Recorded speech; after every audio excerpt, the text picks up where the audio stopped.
आज हम लोग पढ़ेंगे टॉपिक रेस्पिरेशन।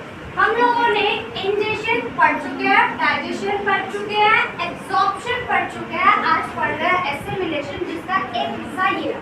ठीक है, रेस्पिरेशन के अंदर क्या पढ़ेंगे कि हम लोग सांस किस प्रकार से ले रहे हैं, जो सांस ले रहे हैं हम लोग क्या चीज़ अपने अंदर ले रहे हैं, क्या चीज़ छोड़ रहे हैं, किस तरीके से हमारे ऑर्गन्स वर्क करते हैं, किस तरीके से हम लोग ऑक्सीजन की प्रेजेंस में रहकर सांस लेते हैं और किस तरीके से हम लोग ऑक्सीजन की एब्सेंस में सांस ले रहे हैं। ठीक है, इन सारी चीज़ों को हम इस टॉपिक रेस्पिरेशन के अंदर पढ़ेंगे। रेस्पिरेशन एक ऐसा प्रोसेस है जिसके अंदर हम ऑक्सीजन को लेते हैं और कार्बन डाइऑक्साइड को छोड़ते हैं। इस पूरे प्रोसेस को क्या कहा जाता है? रेस्पिरेशन। ठीक है, ये प्रोसेस कहला रहा है टेकिंग इन ऑफ ऑक्सीजन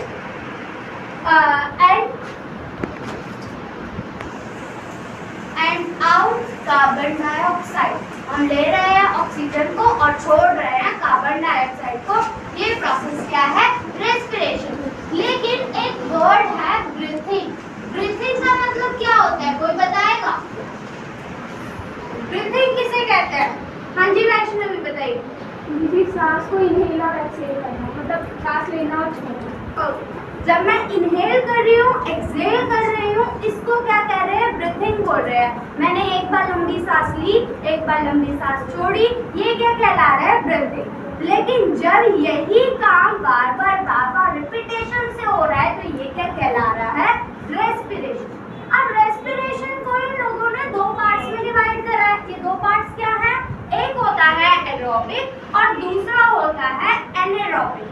दो प्रकार की रेस्पिरेशन होती है, एक है एरोबिक और दूसरा है एनेरोबिक। दोनों में अंतर क्या है? एरोबिक रेस्पिरेशन हमारा क्या होता है? हम लोग किसमें सांस लेते हैं? एरोबिक में, एनारोबिक?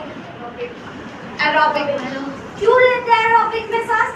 क्योंकि एरोबिक रेस्पिरेशन क्या है? जब हम ऑक्सीजन की प्रेजेंस में सांस ले रहे हैं तो वो क्या कहलाएगा?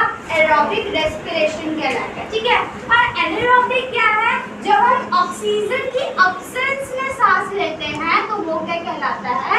एनारोबिक। अब देखो, एरोबिक तो आमतौर पर हम अभी कर रहे हैं, अभी मेरे आसपास ऑक्सीजन है, हम ले रहे हैं, छोड़ रहे हैं, तो ये क्या है? एरोबिक है। लेकिन अब ऐसी कौन सी सिचुएशन है जब ऑक्सीजन की एब्सेंस होती है? हम लोग भागते हैं, भागने के दौरान पर हम लोग हांफने लग जाते हैं, है ना? हांफते क्यों है? क्योंकि हमारी जो ऑक्सीजन की प्रेजेंस है वो खत्म नहीं होती है, कम हो जाती है। इसके अंदर भी हम दो चीजें पढ़ेंगे, एक पढ़ेंगे एब्सेंस और एक पढ़ेंगे लैक।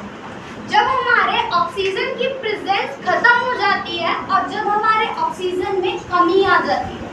ठीक है, जब हम भाग रहे हैं उस दौरान पर जब मैं सांस ले रही हूँ, ठीक है, तो हमारी ऑक्सीजन की प्रेजेंस क्या होनी चाहिए? बहुत ज़्यादा होनी चाहिए, लेकिन उतने रूप में मुझे नहीं मिल पा रही है। लाइक 100% ही चाहिए मुझे 50% ऑक्सीजन मिल रहा है। तो इस दौरान पर कौन काम कर रहा है? Anaerobic respiration. ठीक है, इस दौरान पर क्या होता है? जब लैक ऑफ ऑक्सीजन हमें मिलती है तो हमारे अंदर क्या क्रिएट हो रहा है? Lactic acid. लैक्टिक एसिड क्या होता है? जनरेट होता है। जब लैक्टिक एसिड जनरेट होता है तो ये हमारे, जैसे हम लोग भागते हैं, ठीक है, भाग रहे हैं तो मेरी बॉडी में आर्म्स काम कर रहे हैं, मेरे लेग्स काम कर रहे हैं। तो इस दौरान पर जो मेरे आर्म्स है ये क्या करने लगते हैं? पेन करने लगते हैं। क्यों? क्योंकि हमारी बॉडी के अंदर लैक्टिक एसिड क्रिएट होने लगता है। ठीक है, अब एब्सेंस की बात करें। अब एब्सेंस, ऑक्सीजन होगा ही नहीं तो हम तो मर जाएंगे। तो एब्सेंस में तो हम सांस ही नहीं ले सकते, तो कौन लेता है? यीस्ट लेता है। कौन लेता है सांस? ये यीस्ट कैसे लेता है? देखो, तुम लोग कभी भी इडली, डोसा, ये सारी चीजें जो बनती है, ठीक है, इन पेस्ट को क्या करा जाता है? पहले सड़ाया जाता है। ये क्या करते हैं? ऑक्सीजन की एब्सेंस में रहकर अपने जो इनके पार्टिकल्स है वो रेस्पायर करते हैं। ठीक है, जब ये ऑक्सीजन की एब्सेंस में रेस्पायर करते हैं तो ये अपने अंदर से अल्कोहल को क्रिएट कर रहे हैं। ठीक है, और यही अल्कोहल क्या कर रहा है? इनको और ज्यादा बढ़ने में मदद कर रहा है, यही अल्कोहल उनको रेस्पायर करने में मदद कर रहा है, उनको जीवित रहने में मदद कर रहा है। यही हमारा रेस्पिरेशन टॉपिक खत्म।